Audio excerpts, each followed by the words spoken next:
Hello and welcome to the ChrissieCast. About 6 months ago, I decided to start this podcast in my own home. Basically, so I could chat with a regular crew of my friends, plus interesting people from all over the world. You're now listening to it. How magical is that? Today's episode fits into the interesting people from all over the world category, and you're about to meet Heidi Clements. She is a sober, thrift store obsessed dog lover, currently living in California, who admits to eating cake out of her rubbish bin and secretly prays to her vagina to die on a regular basis. I mean, you just gotta love her. Hear her thoughts on female relationships, how to unpick the lies we tell ourselves, late onset tattooing, and why she's not the only one who's never been fully herself in a romantic relationship. Strap yourselves in. Here's Heidi. Hi, Heidi. Good to see you. Hello. Oh, you're so gorgeous. I'm so excited to be speaking to you. Stop. No, Stop. I will never stop. That is I just not want my you to head. know this is not a MAGA hat. It is a Levi's hat. It's very cool. Is that a thrift shop find? No, I actually got that from Levi's. You lucky, lucky girl. Now, yeah. Heidi, thank you so much for joining me. It's a real thrill to have this time with you. Thank you. It's I'm thrilled you found me. I want to start with my theory is that we are born the way we are. We have the full toolkit, and then life throws things at us and we get further and further away from who we're supposed to be until, you know, if we're lucky, something happens and we find our way back to our original selves. I've got you to send a photograph of you as a little girl. How old are you in this pic? I think I'm about 4. And there aren't, you know, it's funny. My dad was a photographer, but there are no baby pictures of me. I've never seen myself as an actual infant. Really? So maybe I just appeared at the age of 4. I'm not sure. You just walked out of the forest. I agree with you. It has taken me 60 years to get back to that girl. So who was that girl and what did she love and how is she like you now? I mean, I wish I could remember more of my childhood. It was extremely unnurtured. So I think I was a very empathetic little girl. I think I was very sensitive. I used to cry all the time, and my mom did not like that, and she thought something was wrong with me and took me to a doctor to find out why I was crying so much.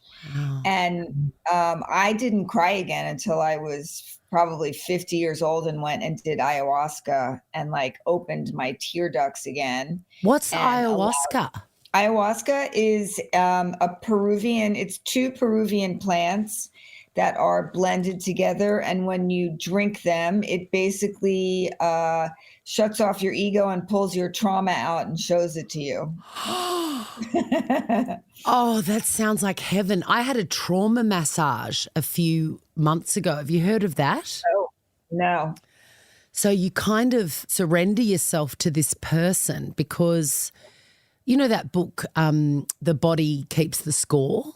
Oh, yeah, I need to read it. Oh, my body definitely kept score. I think everybody does. And, you know, when you sort of understand that concept and if it resonates with you, then definitely your body is keeping the score. Yeah, no, I know I need to do some. I always say like ayahuasca got the trauma out of me, but my body still remembers it, you know? Yeah. And I mean, it's definitely the reason that I am why I am is what happened to me as a kid. And, you know, even when you don't remember it, you know what happened. Yes. Yeah. And I think that, you know, I think everybody's life journey is what happens to them as a child. But I think the reason that you are the child that you are is because I think your soul picks the body and the family and the parents that you're born into to learn lessons for its soul journey. Yeah. God knows why I would want some of the things that happened to me, but in the end, I wouldn't change any of it. And I think that my soul maybe needed to nurture itself and provide for itself and become a strong person on her own. And I think the interesting thing about trauma is, that it's so personal. Something that happened to you that, you know, was hard to process or affected you so badly could have happened to me and I wouldn't have even noticed it. Yeah. You know, it's... Yeah, I mean, I think the weird thing about certain traumatic events is when you don't remember them, you have this like weird survivor guilt that you constantly question, like, oh, did it happen, since I can't remember exactly? And which is ridiculous because I know it happened, you know? Yeah, and often you can't remember the actual events, but the feeling is irrefutable. And everything that happened to me afterwards, you know, becoming a raging alcoholic and completely shutting men out once I got sober, and all of those things sort of, they all add up to, oh yeah, you had a traumatic life with, you know, you don't trust men. Yeah. For So a reason. how long have you been sober for? It'll be 24 years in June. Gosh, that's a long time. Well done. Is it hard still or easy? I gave up alcohol about 3 or 4 years ago. I don't know. I can't remember. I've lost track. But it was the best decision I ever made. Oh, same. Yeah. No, I never think about drinking ever. I think I started smoking pot about 17 years after I got sober. And I loved it, but unfortunately, it's just another, you know, ploy to shut my brain off, and I'm incapable of not being an addict. So I've been off of that since, and I would go on and off and on, and I would always check myself, but I've been off of that since Christmas, and I don't think I'll go back this time. Good luck. I know, I love marijuana. I've actually never smoked a doobie. Oh God, it's just the best. And I know that I would love it, and I think that's why I've never done it, because I just love. Don't do it. I love stuff. It's like, especially if you like alcohol and you use it to disappear. Like weed is, you know, you wouldn't do anything on marijuana that you wouldn't do in real life. It's not like liquor that way, you know. Yeah. But it's just joyful. And we do love a bit of joy. Oh, yeah. You just mentioned that you've completely shut off men, and I was looking through your fabulous Instagram account, and you said that, you know, somebody slid into your DMs and said, why are you single? Surely you know, a woman like you, so extraordinary and beautiful and smart and together, would have your pick of men. And you've said that the truth is that you've never been yourself, fully yourself, in a relationship, and neither have I. And I've recently started thinking about why that is, and I wanted to know what your conclusion is, because I don't suffer the same kind of shutdown in my friendships or relationships with women. It's specifically with men.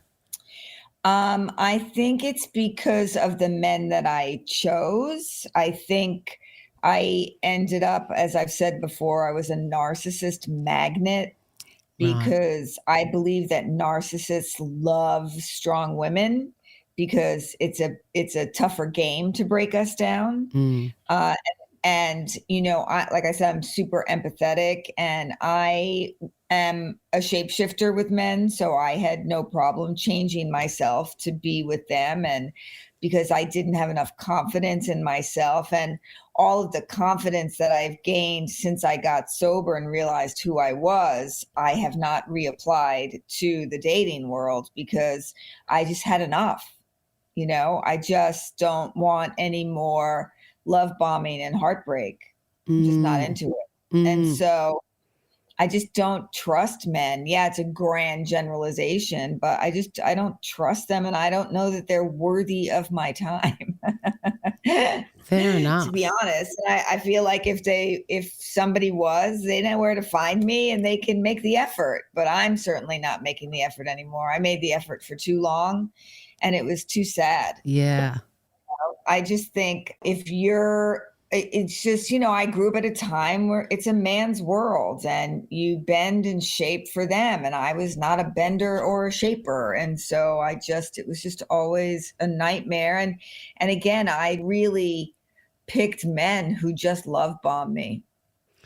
You speak about one ex called John who, his favorite sport was making you feel stupid.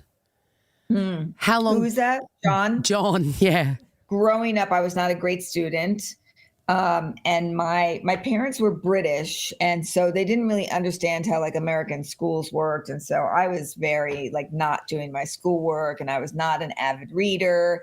And they really plopped us in front of the TV, and they didn't really, they wanted us to go to college and we had to be educated, but they didn't really keep a close eye on it. So I didn't read a lot, and I dated this guy who, if you hadn't read the classics, you were just a fucking moron. Oh, and God, how he just tedious. handed me, Dickens and, every classic that he could shove my way, he would give to me. And if I didn't know, who Miss Havisham was, I was just a fucking idiot. And why didn't I read? And why didn't I know things? And even if I traveled in certain circles where people were more political, I thought I was stupid. And so I wouldn't pipe in until I realized that when you ask questions, people don't usually know the answers to their own bullshit anyway, and it's like they'll be spouting about something and you go, oh, who is that? They can't even answer the question. I realized that nobody knows what the fuck they're talking about, and I'm not so dumb. But he loved, again, narcissist. I found all these letters that he wrote me, and I can see in the letters where he's like been trying to break me down. I just didn't know at the time that that's what he was doing, but that's what all my boyfriends did. They would just like slowly chip away at my very strong personality so that they could own me and feel better about themselves, because I made them feel badly about themselves because I didn't need them. So at what point did you realize that this was your habit? When I got sober. Right. Maybe you were drinking to put up with it. Sorry? Maybe you were drinking so that you could cope with it. I think so, probably. I mean, I think actually that's probably pretty accurate. Because otherwise I would just be angry all the time. Yeah.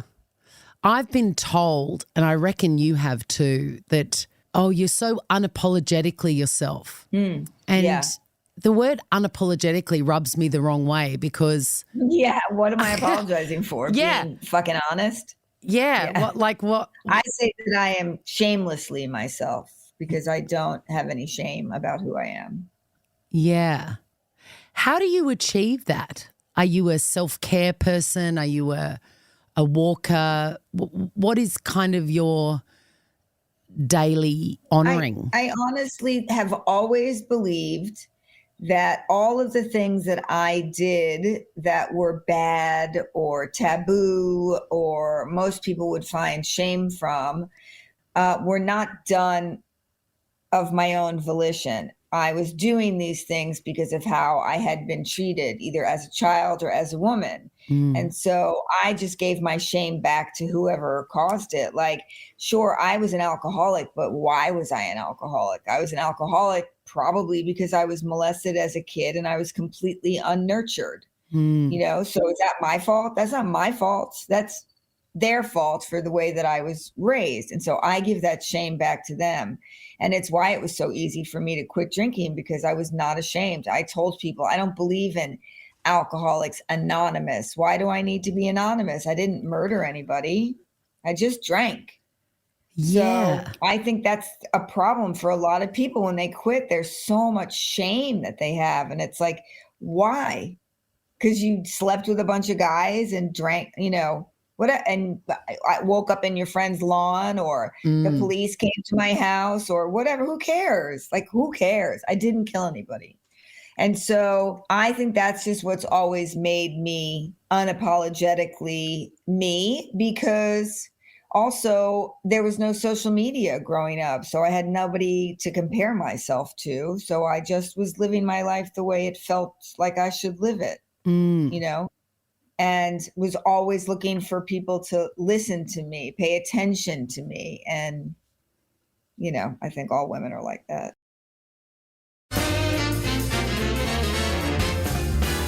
Speaking of being unapologetically yourself and kind of listening to what society tells us and really actively rejecting that, it's very easy to take on board a feeling of failure if you don't tick certain boxes. And I know that you've never been married, I've never been married, and the automatic kind of opinion you have of yourself is, oh my God, what's wrong with me? Everyone's doing this. There must be something wrong. Yeah. I mean, I don't feel that way. Was there ever a glimmer of that and then you had to talk yourself out of it? Because the societal messages are pretty strong. I've never finished a degree. There are all these things that we're told we're supposed to do that I haven't done. Yeah. I mean, honestly, I really think I was just far too busy being an alcoholic to pay attention to the societal rules. When I was very young, I said that I wasn't going to get married until I was very old, and that age that I picked was 28. And then that was old when I was growing up. Yes. And then I kind of, I was busy living my life in my 20s and having fun and getting jobs and living in the city and dating and drinking and partying and just building a career. And I dated boys, but none of them were like, oh my God, I want to marry him. And then the ones that I did meet when I was older that I wanted to marry usually broke my heart. And so by the time I came out of my booze haze, I was 36. And then I had to get my shit together, so I wasn't dating. And then before I knew it, I was like, dating sucks. I don't want to get married or date or have babies or any of it. So I'm sure there was a time where I felt like a loser for not having a husband. I'm sure there was, but I don't remember it. Yeah, it was so fleeting. You remembered your spirit. You are a TV writer, and I would love to know what narrative or storyline you would love to see on the screen about women. I'd like to see the stuff that I write. I was a writer on a TV show called Baby Daddy for 100 episodes. It was a young show about young people. And when it ended, I decided to only focus on writing for women over 50. And it was 2017, so I was 57, I guess. Is that right? Yes. It was probably earlier than that. Maths has never been my forte, but women in their 50s, and I've been writing scripts. I have 4 or 5 on my desk that are about women in their 50s. I have my version of the Golden Girls. I have a script about a woman who flashes back at 50, who flashes back on all the men she dated in her 20s to see like what made her who she was. I have a movie. I mean, I have a lot of stuff, and it's all about women in their 50s. But the one thing I really want to see is my version of the Golden Girls or Sex and the City, because I think what they've done now is not realistic view of women in their 50s. And I don't think we see ourselves on TV. And I think, I always said, even when I started my social media journey, I always said that my goal was to change the way the world looks at women over 50. We come in all shapes and sizes. I'm newly 50. I turned 50 a few months ago. And I just love it. I've never felt more myself, more like my own kind of kid version of myself, and I'm really enjoying it. I recommend it to anybody that's on the journey to 50. You are 10 years older than me. 60. Yeah, well, this is the thing. You've said that your 50s kicked your ass. Well, what's coming? Probably not as much as it kicked other people's asses, but it's interesting because my friend Constance turned 50 when I turned 60. And every day she was like, what's the big deal? I don't get it. What's the big deal? Everyone talks about 50. And now she's 53 and she's like, fuck these fucking 50s. My sister said the same thing. She's like, how you feeling? And I said, I feel really great. She's 8 years older than me. And she said, you've got 3 years. Enjoy it. Yeah. I didn't get like hot flashes or anything like that, but I just felt like weight gain and everything fell apart and I was crabby and I was so fucking invisible. Like, hello, can anyone pay attention to me? And it was rough. Not menopause, thankfully, because then I would have really lost it. But it was just like the invisibility factor and the concept, the inner feeling of how do I stay relevant in this world was just looming at all times. And I'm a very curious person, and I feel like I'm a lot younger than most of the people I know. And I still felt like highly irrelevant, you know? And it didn't last long, but I know that so many women that I hear from are just like on the struggle bus for that irrelevant feeling. It's like in the air. It's weird. It is weird. And I read some research last year, and it's something like 75% of women, or even more, a higher percentage of women over 50 do feel invisible, even in the everyday stuff of like walking into a shop. It's like no one can see me. It's like I'm a vampire. It's wild. It's really wild. And it really did happen overnight. And I do think a lot of it is our own perception of ourselves, because we have been raised to only think that our sexuality is our only value. Yeah. You know? Yes. And when you start going through menopause, even just you start getting hormones and your body starts changing and you start changing, your own perception of your relevance becomes less because you feel less sexual. And so you buy into the fact that that's all you are, is a sexual being. Like, I don't give a fuck about sex. I haven't for 20 years and it hasn't changed a thing about who I am. It's just something that's so baked into who we are. Yeah. That you buy into the irrelevance. Like, well, no one's looking at me. Who cares if some fucking dude is looking at you? You know? Yeah. If some shopkeeper's not looking at you, that's her fucking problem, and make her aware that you are standing there, you know?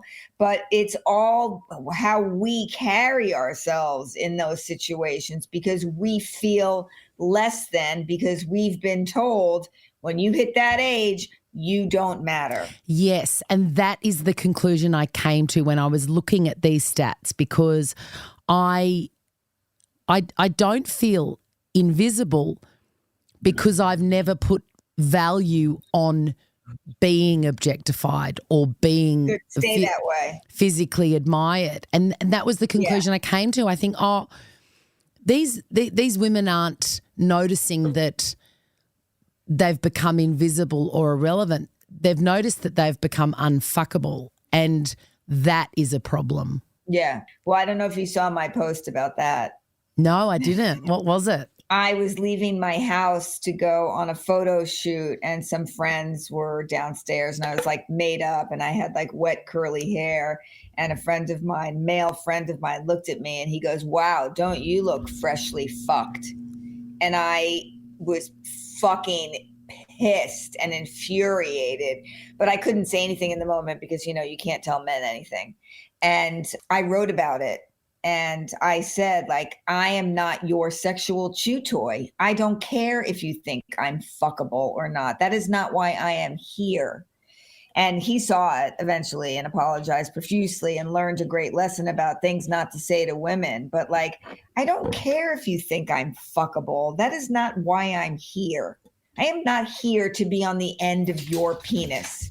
That was not, I don't think my soul picked that as my lifelong mission. You know, I'm going to sit on someone's dick. That's what's going to make me the best me ever. I'm going to leave here better than I came because of that. Like, fuck off, you know, but we're told that. We're told that's all we are. Yeah. And so I think we buy into it and we end up feeding our own invisibility until we hit 60 and go, holy shit, it's amazing that no one gives a fuck and is paying attention to me unless I want them to. And I think it's interesting. If my whole life I've not been one of those girls, Me neither. I never had boyfriends at school. I was desperate to give it away because I'd seen it all on Beverly Hills 90210. Me And, too. it wasn't my journey. Yeah, and it still isn't. I've never been asked out on a date, blah, blah, blah. And same. I just think I'm sort of grateful for that because what it's given me is enough time and space to really get to know myself and enjoy my own company without having to dilute that according to somebody else's standards. Yeah. I mean, I literally just talked about this the other day about how grateful I am that I was never somebody that cared about boyfriends or relationships. I just didn't care. They were there. I had them, but they weren't what was important to me. I wanted to make a career and do things and be somebody and leave my mark on the world. And I didn't think I was going to do that on someone's arm. That was, I never bought into the whole, you need to meet your other half. No, I need to meet a whole person to match my whole person.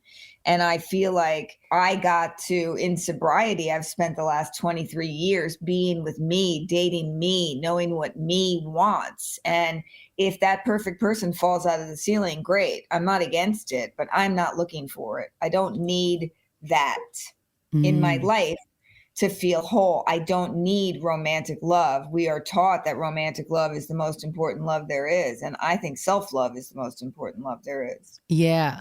I spoke with a advertising woman and, avid walker, Libby Delana, recently. And she said that in terms of self-care and self-love and honouring yourself, what she does every day is she treats it as fidelity to herself, a faithfulness to herself. And I really loved that. And so every decision you make that is true to yourself is you honouring yourself as your life partner. Yeah. My favorite quote that has helped me immensely in life is from Glennon Doyle in the book Untamed. I don't know if you read that. Oh, God, I read it. My God. Destroyed me. Oof, me too. But my favorite quote was from that book, which, boiled down is you need to go through life disappointing as many people as possible to avoid disappointing yourself. And when I realized how many times I had disappointed myself in the name of someone else, I was like, I'm not doing that anymore. And I'm a better friend because of it. I'm a better person because of it. When you get me, you get me. And if you don't get me, it's because it would have made me angry. So, and it wouldn't have been good for you to get me. Yes. I live by that quote now. And people think it's awful and selfish. And I'm like, yeah, great. See, I don't think it is selfish. I think What's wrong with selfish? I think it's totally fair because the other way is dishonest. The other way is creating this kind of situation that isn't real and isn't sustainable and will eventually blow up because you can't pretend forever. Yeah. I mean, I've lived my whole life with people having a lot of opinions about who I am and what I should be and how I should act, and they can all fuck off because I'm tired. Me too, Heidi.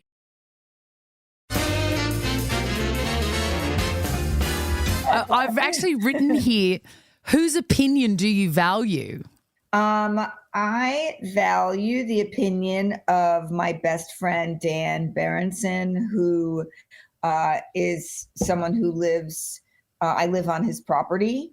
He gave me my writing job, my scripted writing job, and he and his husband, Kevin, I respect them and I deeply, their opinion matters to me, but not fully. I don't trust anybody 100%, only myself, because I feel like people's opinions are also layered with their own backstories and their own mishugots, as we say. My best friend, Brian Unger, always shoots straight with me. You know, I trust people who have been there, who know me, and who can tell me the truth, because I'm not easy to tell the truth to because I get mad.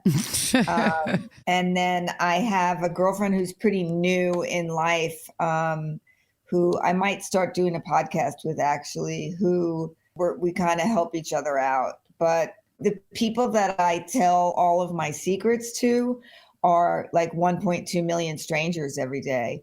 I think what I put online surprises even my friends, because I haven't told them half the things that I say. Like, sometimes they know the stories, and sometimes they hear me being really sweet and they're like, who the fuck is that? He's such a bitch.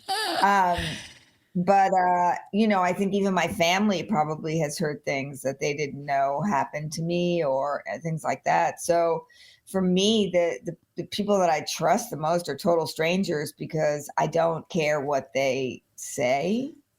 Yeah. And it's cathartic for me to just spit it out. That's an interesting personality trait. And I have it too, because I have a radio show every day and I have this podcast, and I feel the most comfortable talking about everything with people I've never met. And I wonder why that is. And I think maybe it's because I accept my faults so much, or my perceived faults. I don't even think they're faults. And I figure if you say something out loud, like as simple as, I drank milk this morning that had been out on the bench for 2 days, someone somewhere will go, oh, maybe I'm not as weird as I thought I was.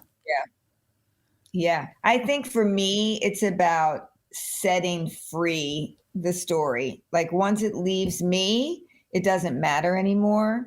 If you want to judge it, that's okay. But I'm going to stop judging it once I speak it. Once I speak my truth, or write my truth, or set it off into the universe, I'm no longer going to judge it. I mean, I'm very lucky because the people who follow me are so kind, and 99.999% of them have beautiful things to say. And when they don't, I usually post it and clap back at them.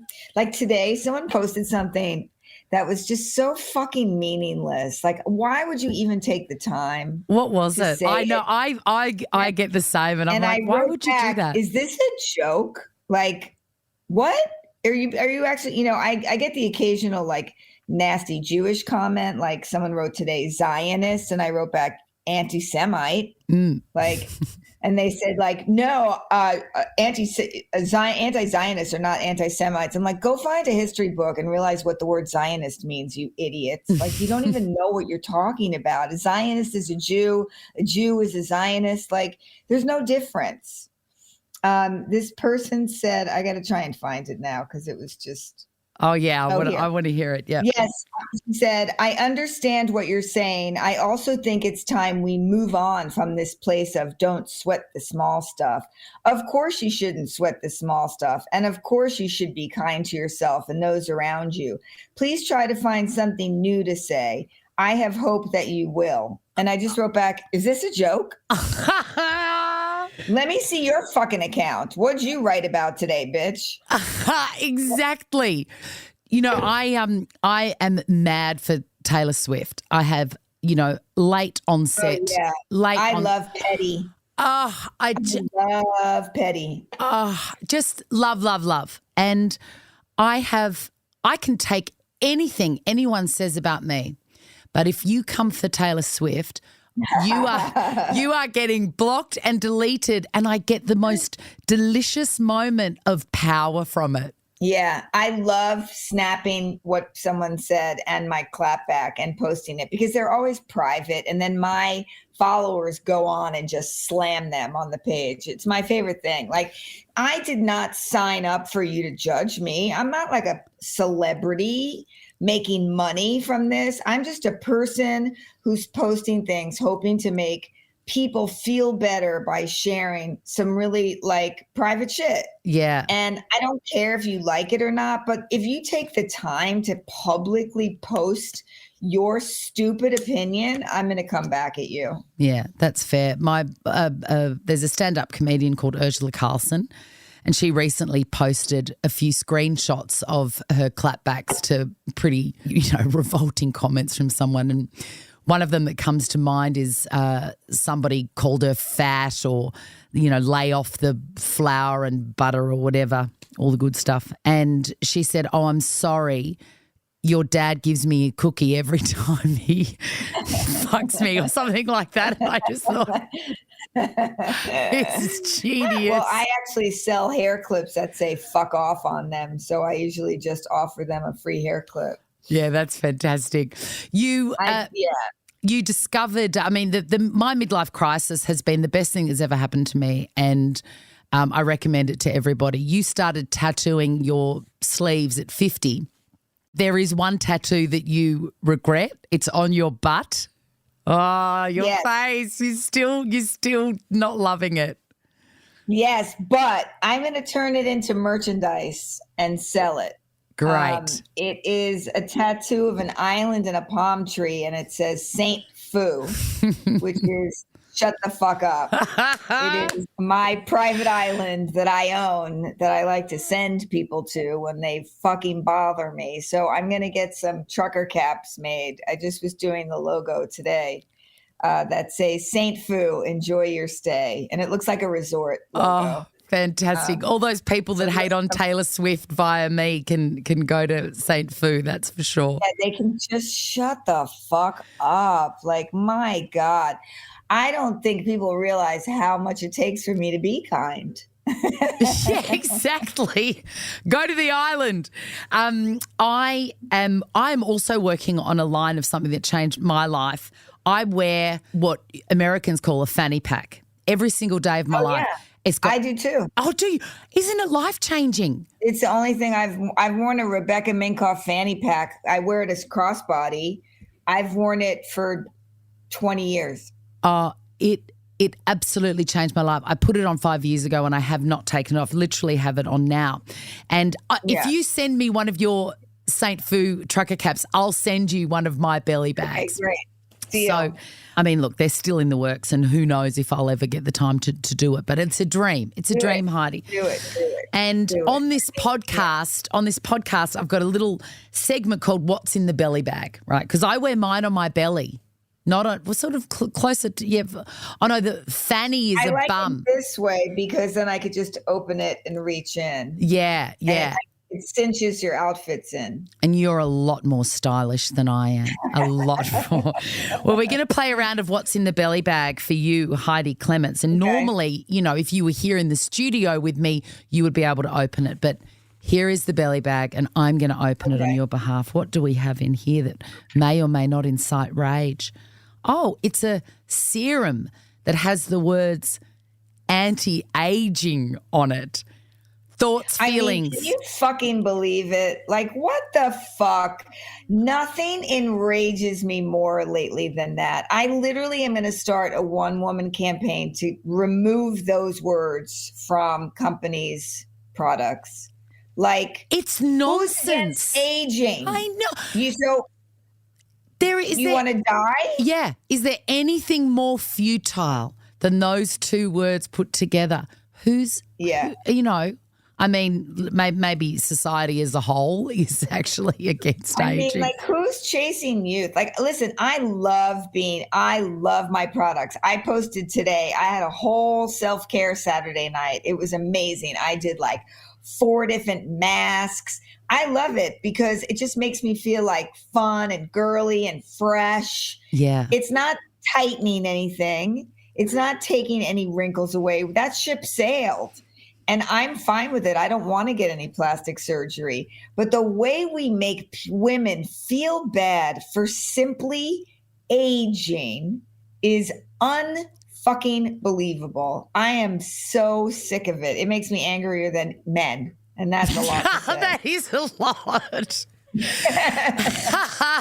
Heidi Clements, it has been an absolute delight. Thank you so much for joining me. I could talk to you thank you for having me. Hours. And sorry about the technical hitches. Oh my gosh, no problem whatsoever. But we're going to make a trucker cap bum bag exchange. Absolutely. It is on its way. Thank you so much, Heidi. Thank you. I appreciate it. Oh, I just want to burn the place down after that. Actually, only joking. Arson is a crime and I don't have enough insurance. But still, if you're feeling fired up after that chat, why not hit up Heidi on Insta? You'll find her at Welcome to Heidi. And mosey on over to the ChrissieCast page while you're at it. It's a second home of the ChrissieCast and is chock full of quotes and sneak peeks and all that sort of guff. I run it, so your DMs go straight to me. What is on your mind? Who's someone interesting you'd like me to invite over to the compound? Let me know. Au revoir. Until we meet again, ChrissieCasters. That's French for see you around like a rissole.